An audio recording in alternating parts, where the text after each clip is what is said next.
All right, Maria Daniels here with Successfully Chaotic, and today we're doing Successfully Chaotic live behind the scenes, and I have Del Hall, and I made up your name, Mr. Beer Diet. Yeah. I was like trying to think, I was like, I don't really know a whole lot about him to really write a bunch of stuff, so I decided I was going to make up a name for you, and I don't know if you had one before that, but that was one that I gifted you, and you're welcome, or I'm sorry, I'm not sure which one. Yeah. So I like all my friends make fun of me and say they call me beer fasting Ohio man. Beer Because like fasting Ohio man. all the big shows, so like Jimmy Fallon, the Late Late Show with James Corden, Ellen DeGeneres, when they talk about me, they always say, Yeah. "Hey, this Ohio man or the beer fasting Ohio man." Beer, I love that. So I'll have to go back in there and edit that to say beer fasting Ohio man. I like Hopefully the I'll beer, remember that. I've been using the hashtag beer diet a lot. Yeah. Because my grand scheme in all of this is to write a diet book, and how to incorporate beer into a healthy lifestyle. Yeah, absolutely. So I like the moniker of beer diet guy too. Yeah. Yeah. Beer diet guy, Mr. Beer Diet. Yeah. I don't know. These are the things that I do. And then, sometimes they work out well. And sometimes people are like, I'm not loving it. I'm not loving it. I'm like, sorry about that. Yeah. So let's talk a little bit for people that are tuning in that have no idea what we're even talking about. They're like, beer diet. Kind of give a little introduction about who you are and what the heck we're talking about. Yeah. So I'm Del Hall, and I own 16 Lots Brewing Company in Mason, Ohio, right outside of Cincinnati. And I've been in beer in the beer industry for about a decade now. And way back in the day, when you first learn how to sell beer, right? So you're marketing beer. One of the best ways of learning that is little anecdotes, little romance stories about different beer. And the most famous one is the IPA, right? The India Pale Ale.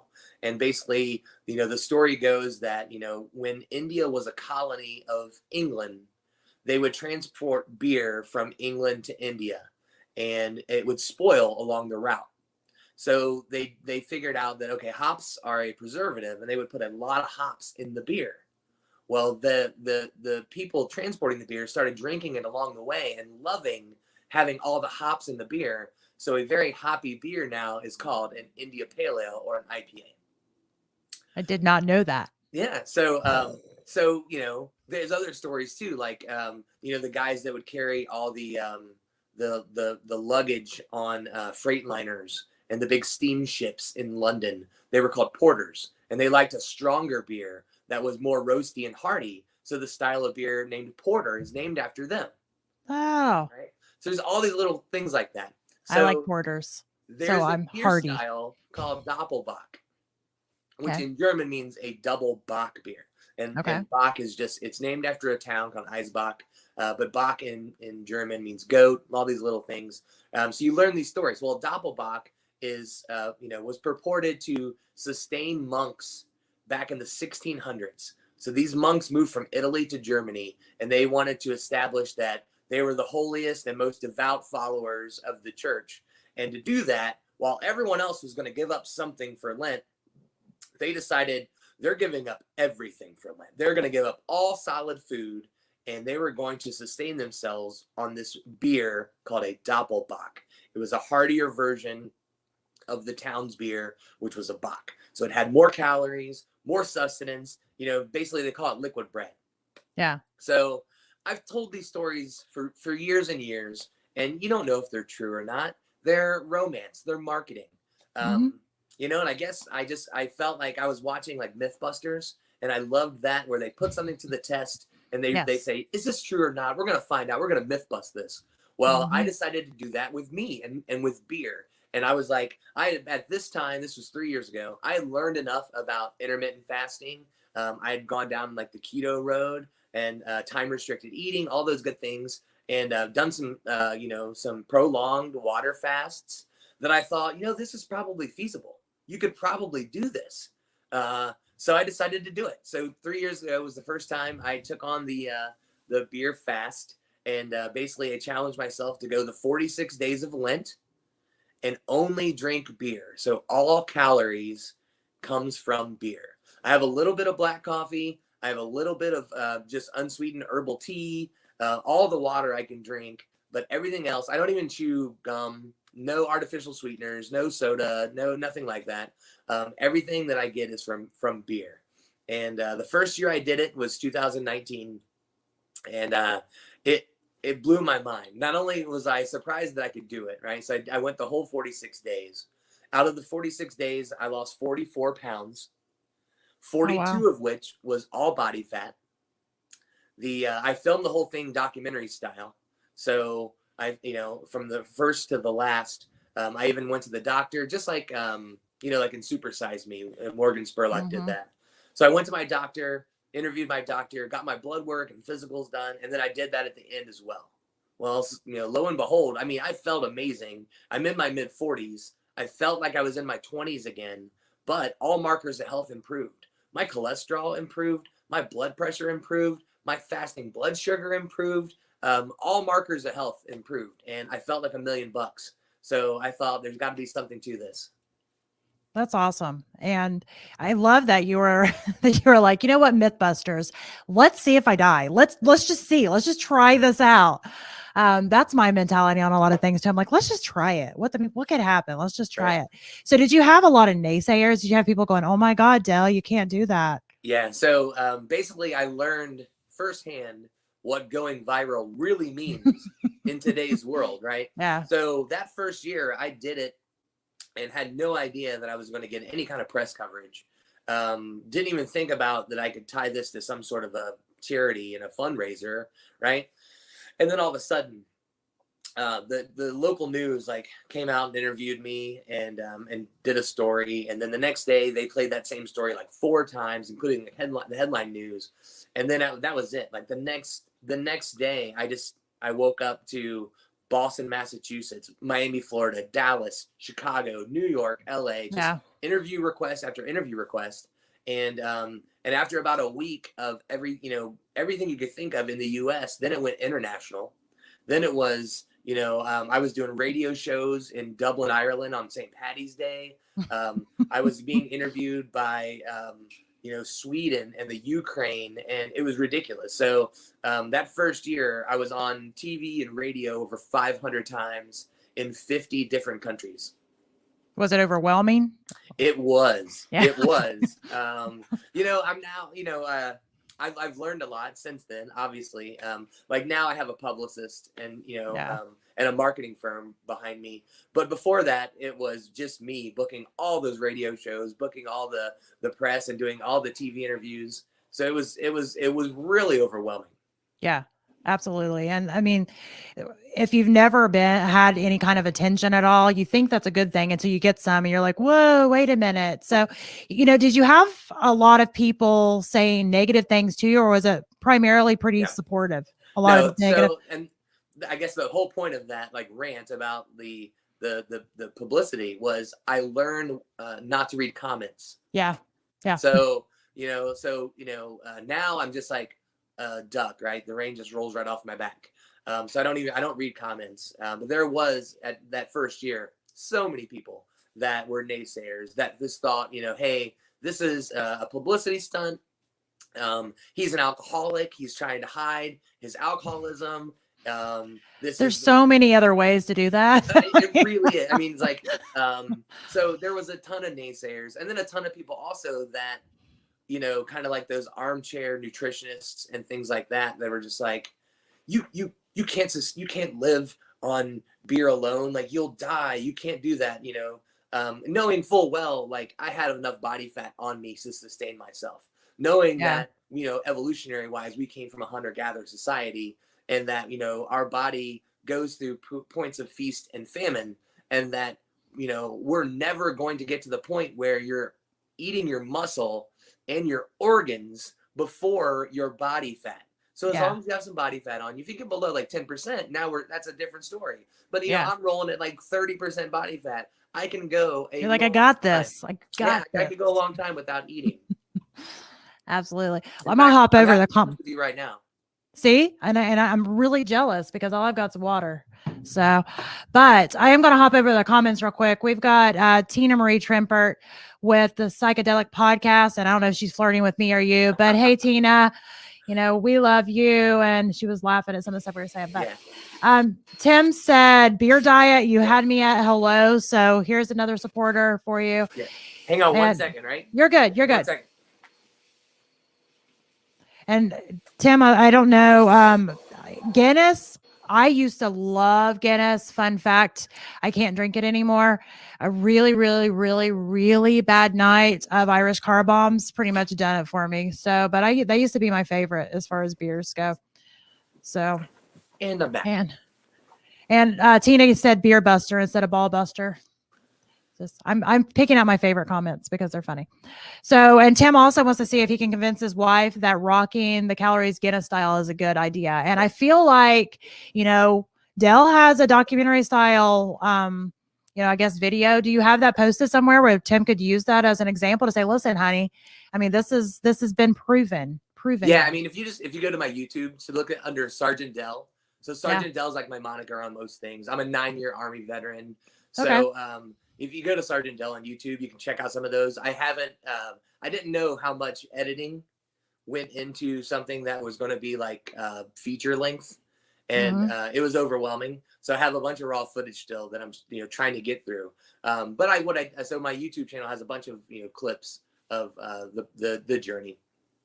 That's awesome.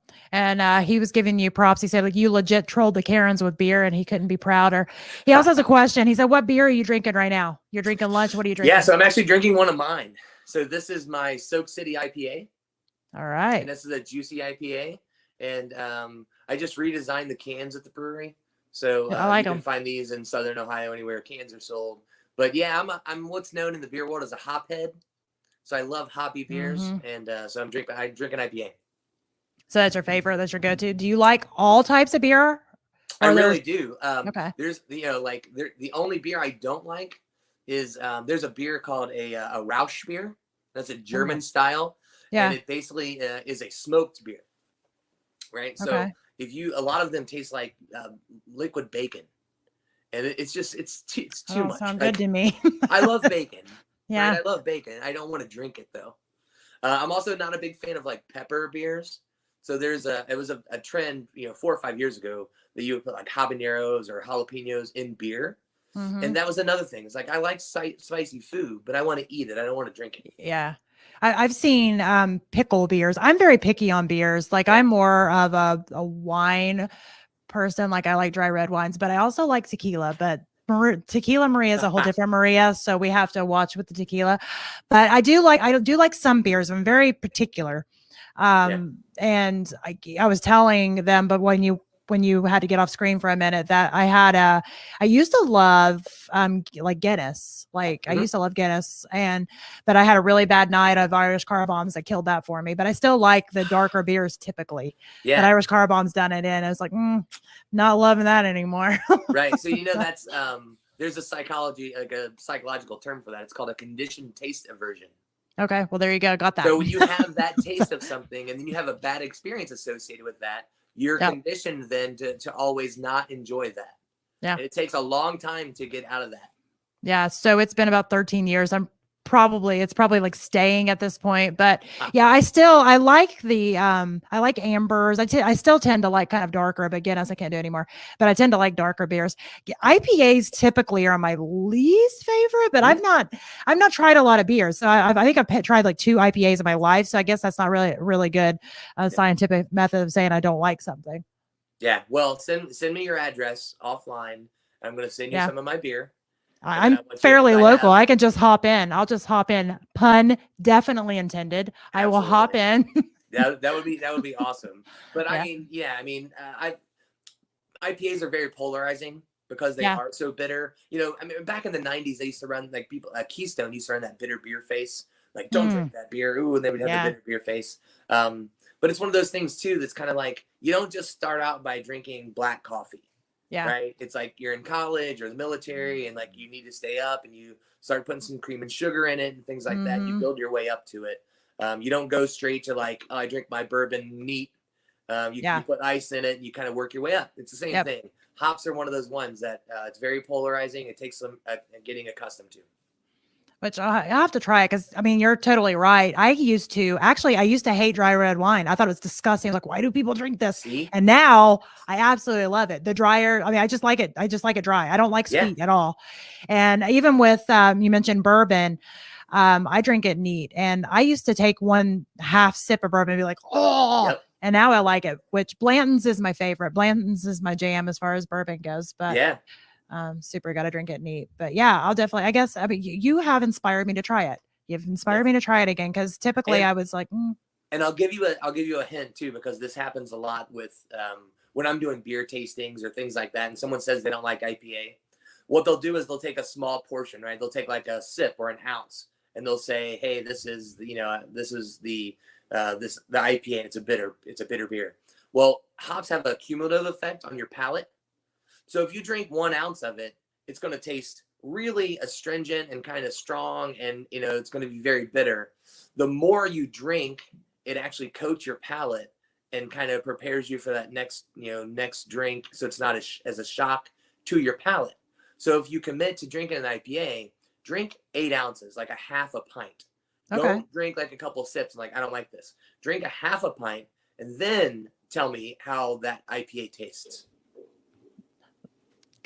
It's science. I mean, it has to be. It really is. I mean, so let's kind of rewind. You mentioned you were in the Army for 9 years. So what, other than probably drinking a lot of beer while you were in the Army, because we know how military guys are, let's just say that.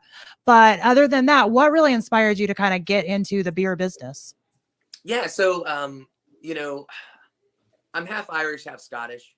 Okay. So I've always been. So it's in your blood. Yeah, I've always been around beer. I've always been around, like even I was gonna say all the men in my family. I was born in the 70s, but even the women, all my sisters, my mom, everyone, everyone drank beer growing up, and then learning my way through. I had I used to be married, and my father-in-law was also a military guy that spent time overseas, and he used to drink like English beers a lot. And then when I got sent to Germany, it was like game over. Like, because in Germany, beer was so cheap. It was half the price of a Coca-Cola. And, like every little town had their own brewery. So it was amazing to drink all those great beers. And I thought to myself, I'm never going to drink that cheap, light American beer again. When I get back to the States, that's it. I'm drinking the good stuff. And I kind of, that was the late 90s. And, that I never looked back. I've been drinking that, ever since. Although now I've come back around to where I drink a lot of the lighter stuff. Like Coors Banquet is almost like always in my fridge. I've not had that. It's high school burnt me out on any of that kind of stuff. Like high school, like Bush and like Budweiser, like all that stuff. And like high school killed me on all that. Yeah. If you're going to have a conditioned taste aversion, that's the kind of stuff you want to have an aversion to. Yeah, exactly. It's not good. I'd say, craft beers is definitely where it's at. And I love the craft beer community because it really is a community. And my company has done a lot of work with a lot of different, breweries and such. And I love the camaraderie. The camaraderie is better, honestly, than most other businesses or industries that you can find, because it's not so much of a competition, because everybody's beer is so different.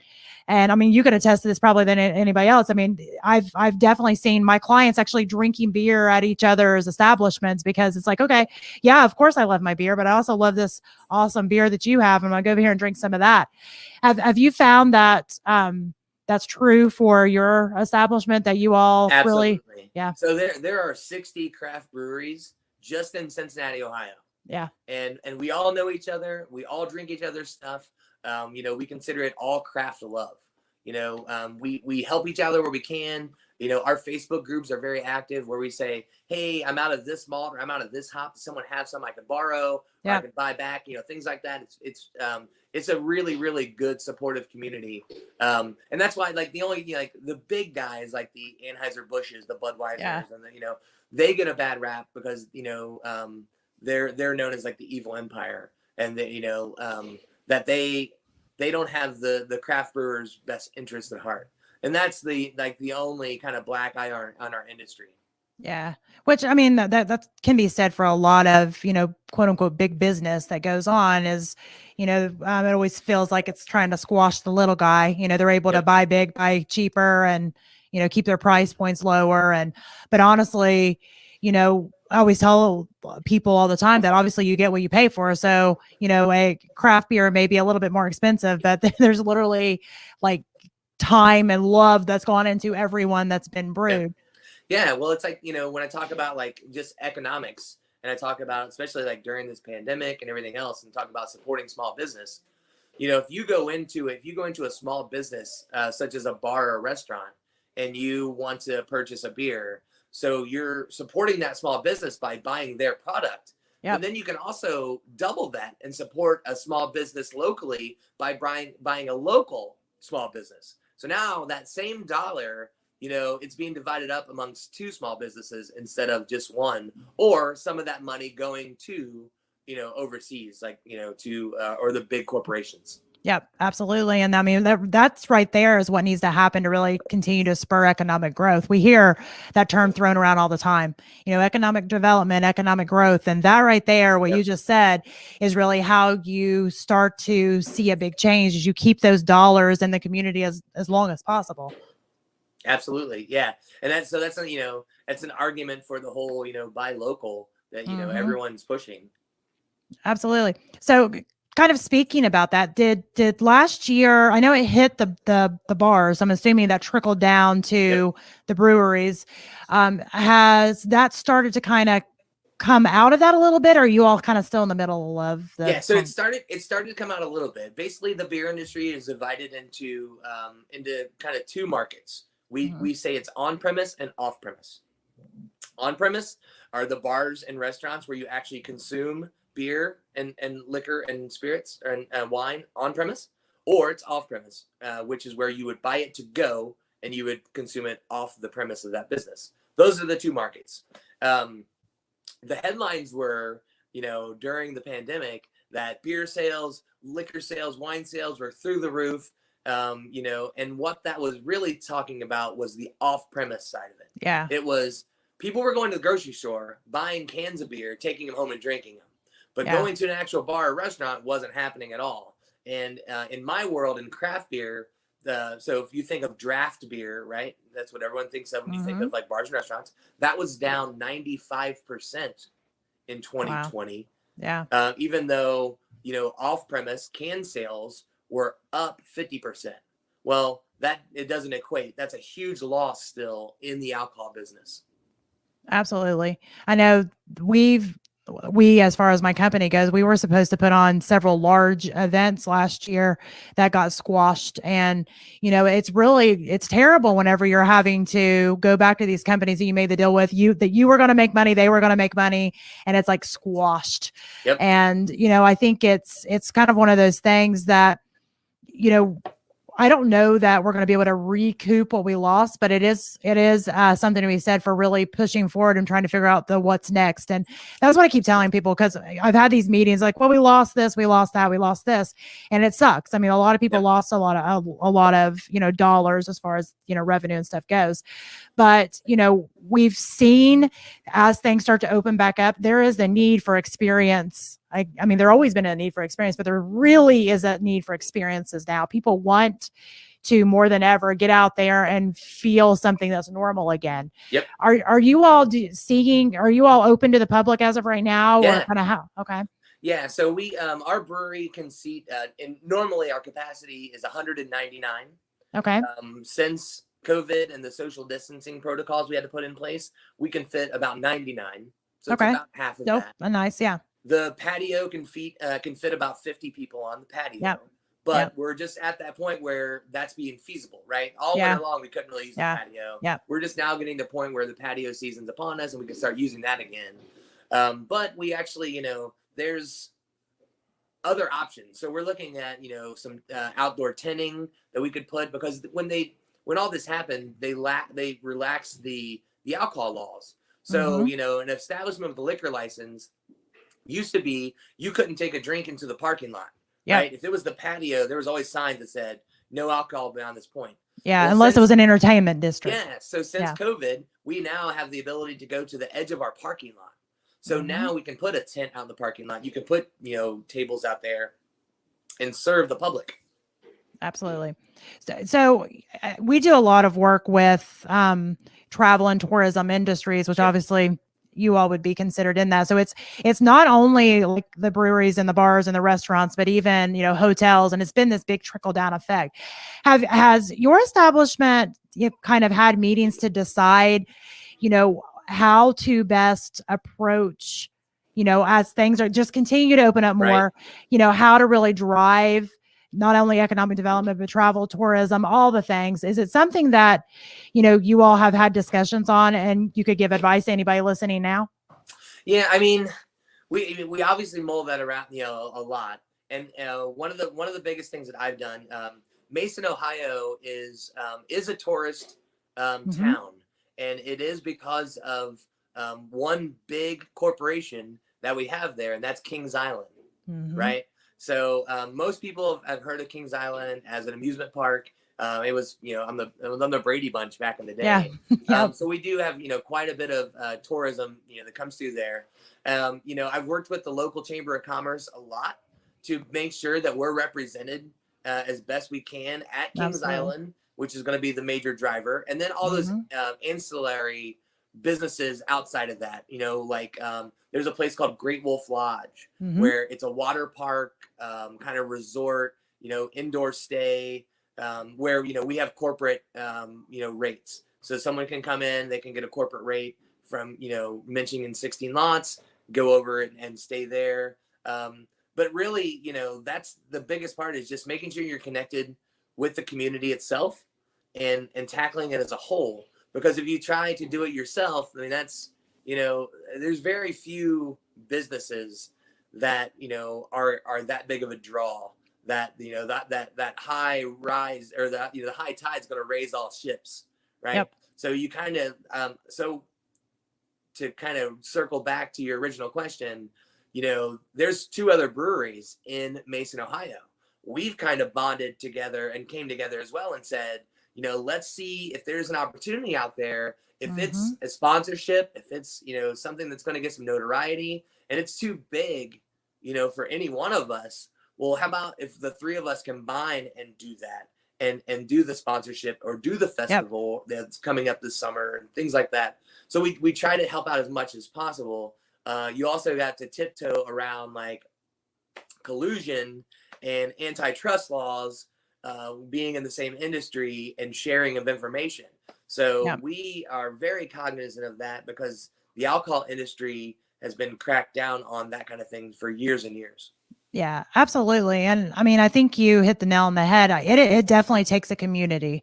And of course, you're not going to give them the keys to your castle, as in your specific recipes for whatever, but you do want to share the love for your community, share the love for giving people great experiences, share the love for giving people great beer. And I think that right there is what it's going to take to really, that is the new normal. We hear this term, the new normal, the new normal, the new normal, and it's so annoying. I actually hate that term. I'm like, I'm taking it back. It back. So the way to take it back is the new normal is the idea that we're having to work as a community, because, a lot of some businesses were already doing that, but there were so many that kind of squirreled away on their own because they never had to tap into their community. Yep. And now they have to. I mean, it's kind of one of those things that it is a necessary thing that really should have been necessary anyway, but that community networking, really drives experience. We know, it's a common term that we do business with who we know, like, and trust. And it's true. I could go and get a beer everywhere, but if I'm in Mason, I've had this conversation with you. We've made an emotional connection. I'm coming to having beer at your place. That's just how it is.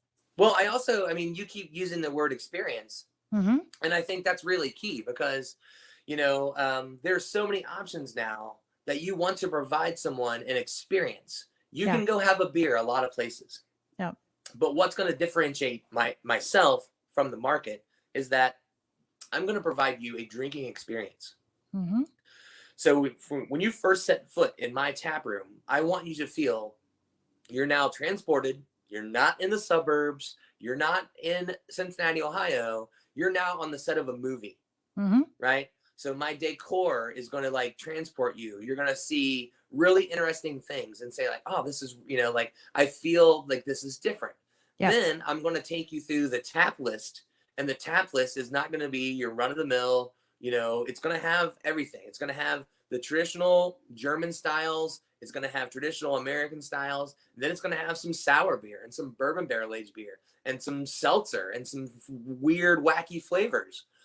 Then I'm also going to tempt you with some really unique like experiences, because like when I was in Germany, I spent a lot of time in France, Mm-hmm. and I loved going to Paris and trying an experience called absinthe, Oh right, yeah. which is a Yeah. Yeah. wormwood liquor Mm-hmm. that was known as the Green Crazy. Fairy.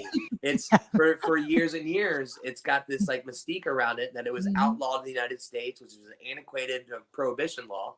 But actually, so I bought an authentic absinthe tower and Awesome. glasses and everything from the absinthe spoons to the sugar cubes, to provide people with an absinthe experience, Yeah. because I fell in love with that in France. And then over in Denmark, they have this really unique cherry wine.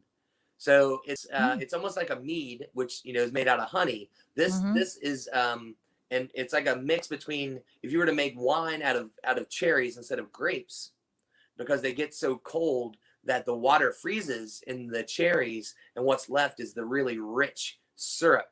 Mm-hmm. I carry that product from Denmark, That sounds which, good. if you look at their website, it's like, if you want to try that, you're going to go to Atlanta or Chicago or New York Yeah. City, on the Eastern Seaboard. We're only one of 4 cities that carry something like that. So we're going to provide you with Awesome. an experience, so you don't feel like you're just running down to your corner and just grabbing a beer and chugging it and going home. Absolutely. And I mean, I think experience is key. I'm 40. I want to experience my life. It's, I mentioned earlier that when I was in high school, I would drink all the cheapy, whatever beers. It was because we Yep. just wanted a buzz. Let's be honest.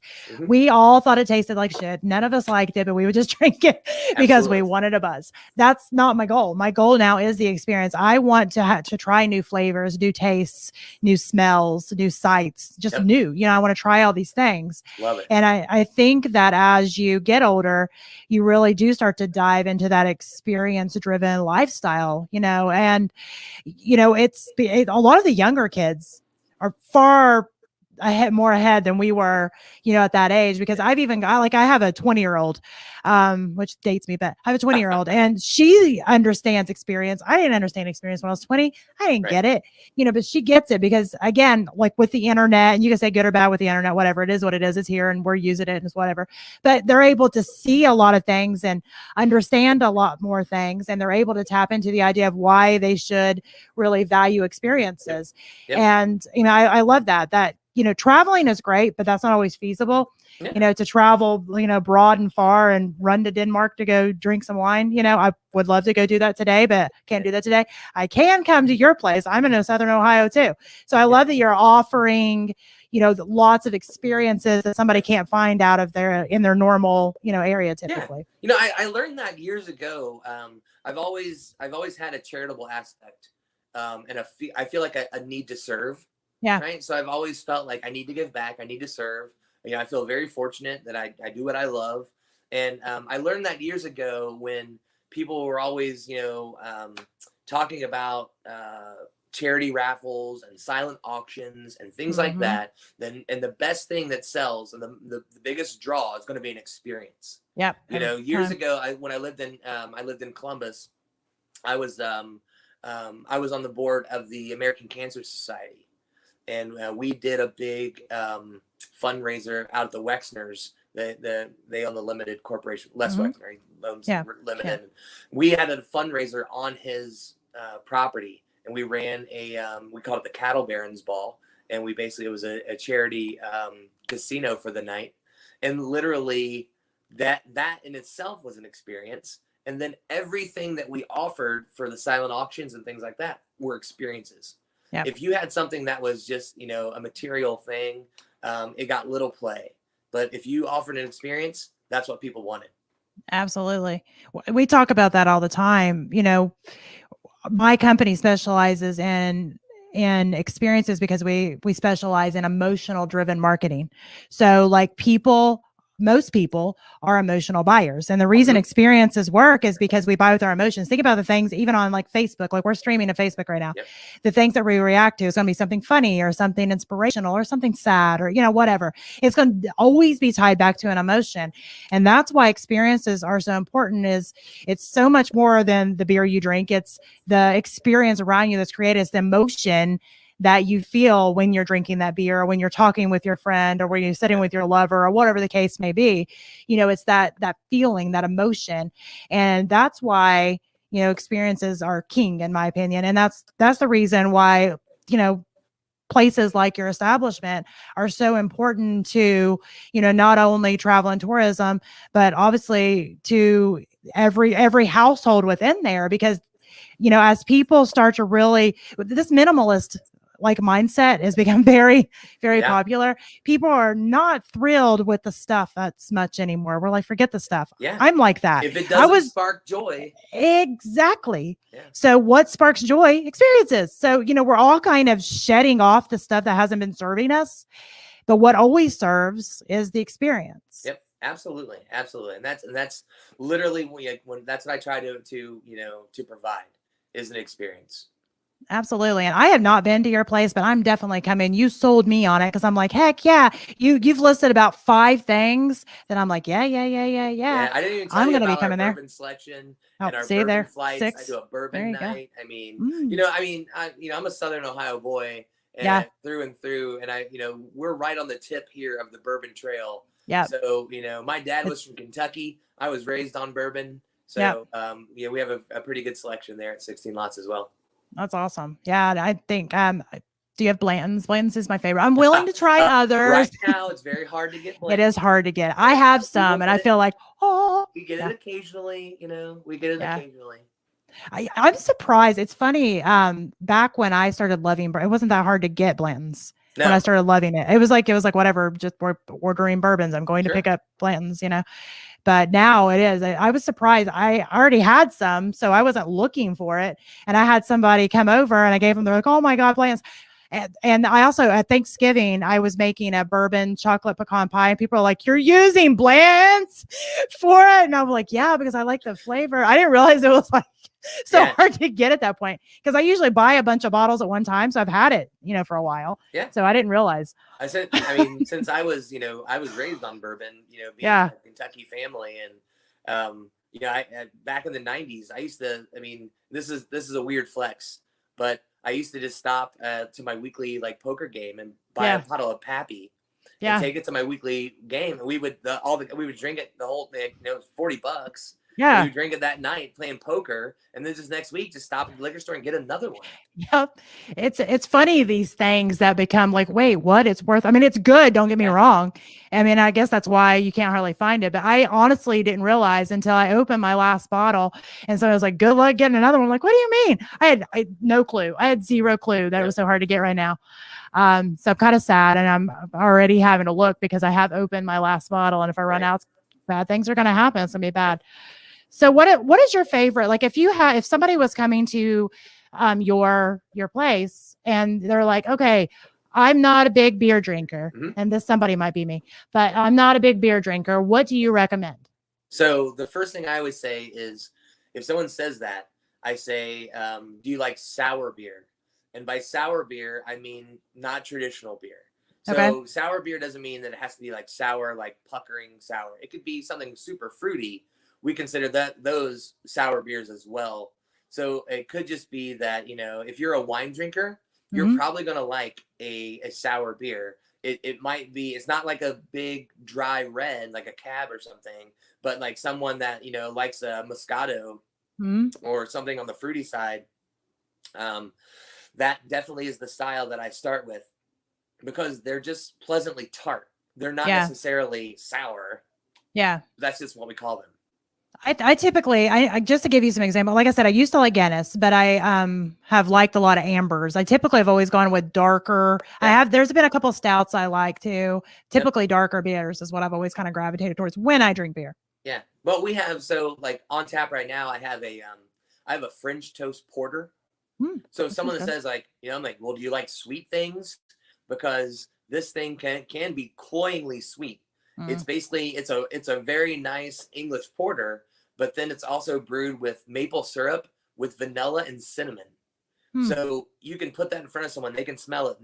The aroma is maple syrup. And then when they taste it, you get the maple syrup right away, but it finishes and you taste the vanilla and the cinnamon. So someone that's not a beer drinker would never expect that. Like they can have That's that very experience. unique. Yeah, that's very unique. I love that. Yeah. So what's your favorite beer that you have right now?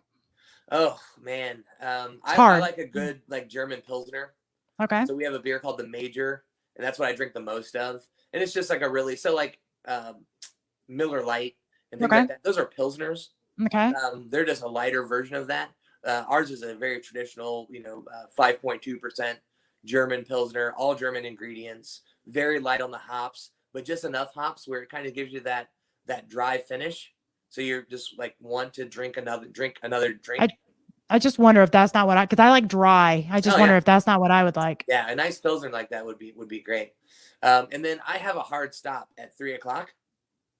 So I wanted to make sure that we mentioned the charity fundraiser. Go ahead and do that real quick this year. So this year I started Sergeant Dell's virtual tip jar, and that is you can Google it. It's a GoFundMe, but basically all the press and notoriety that I get with the beer fast, I try to do something charitable with that. Absolutely. So because the pandemic hit, 90% of my friends and family so hard last year, I decided to raise funds for the Southern Ohio bars and restaurant workers, and also Northern Kentucky.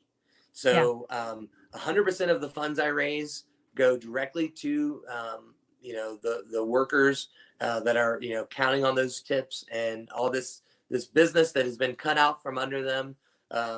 And right now I'm a little over $12,000. So I'm over halfway. Today is awesome. Day 28 of my fast, and I'm down just under 30 pounds. That's awesome. So people can follow along on Instagram at Sergeant Dell, and they can also donate at Sergeant Dell's virtual tip jar, and all that money is going to go to the bars and restaurants at the end of Lent, which is so needed. And I love that you're doing that. So make sure you check out on Instagram. I'll make sure, and I'll put the links in the comments when we get off here too. And for everybody that's listening, thanks so much for tuning in. You can catch the replay on our Facebook page, Successfully Chaotic, and also our YouTube channel, Successfully Chaotic. And until next time, thanks a lot. Awesome.